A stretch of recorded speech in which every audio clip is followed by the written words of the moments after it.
2010 marks the 30th anniversary of the Rendlesham Forest incident, which of course, as everybody knows, can be seen as the biggest UFO event to occur in the UK. And Nick, after all the research you have done with regards to Rendlesham, do you believe that there will perhaps come a time when we will get a full explanation of what happened at the Rendlesham Forest in December 1980? I don't know whether we will or not. Certainly in the run-up to the 30th anniversary, there are 2 or 3 different things that are going to happen that may take us to that point. Let me just go through them. Firstly, there are going to be some more TV documentaries about this. I'm already in discussion with a couple of production companies about this, and interest is there in doing something, and that may well take us forward. The second thing is that Colonel Charles Holt, the deputy base commander at the time and himself a witness, has teamed up with Gary Heseltine, serving police officer in British Transport Police here in the UK, and they've written a screenplay, and they're trying to get the idea of a Hollywood movie about the case. I don't know what success they'll have, but certainly, of course, Paul Davids did a very successful movie on Roswell, so there is scope, I think, for a Rendlesham movie, and I wish them luck with that. The other thing is that one of the other key witnesses from the first night, John Burroughs, is going to organise a 30-year reunion of witnesses and other people who may have played a part in events or have something to contribute. And I know that he, for example, is hoping that will be a vehicle for maybe congressional inquiry, congressional hearings about this, because he's concerned about some of the potentially adverse healthcare issues that he thinks are as a result of exposure to higher than average radiation levels at the landing site.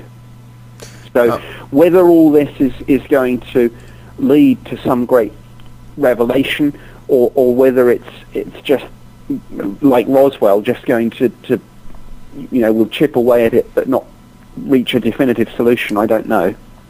Yeah, well, that is certainly great information. That'd be fantastic to see a Rendlesham Forest movie. That'd be great for the case. I'm sure it would raise a lot more awareness as well of the case. I mean, a movie that's coming out soon entitled The Fourth Kind, that's causing a huge stir online and getting people's interest on the UFO and alien issue. And I have a question from a listener now, which relates nicely with what we are talking about here with regards to Rendlesham, of course one of the biggest UFO cases ever reported. And listener Chris Turner asks, if full disclosure did happen and the US and UK opened all the files on UFOs, which case would you make a beeline for first to find out exactly what happened, not including Roswell or Rendlesham?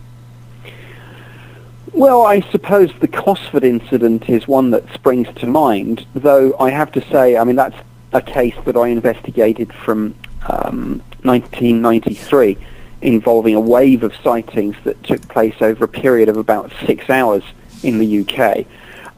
The only problem with that in relation to the question is that, of course, I've seen the file on that, and the file doesn't contain a definitive answer.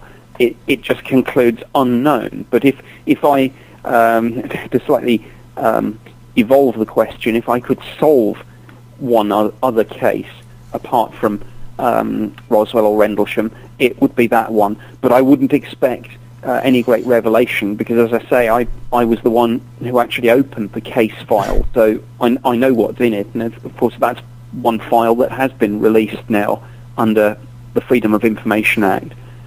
I think what I would say in response to that question is that although the British file on the Rendlesham incident has been released, what we don't have is any paper trail of any significance from America. Now, we know that there must be something, because one of the most important British documents is is an MOD document that refers to the Commander-in-Chief of the United States Air Force in Europe, General Gabriel, making a visit to the Bentwaters Woodbridge base after the incident and taking some items back to his headquarters at Ramstein. Well, that must have generated a paper trail at Ramstein, and one assumes at the Pentagon. Now that I would like to see. Yes, well, thank you for evolving the question, as you said. Of course,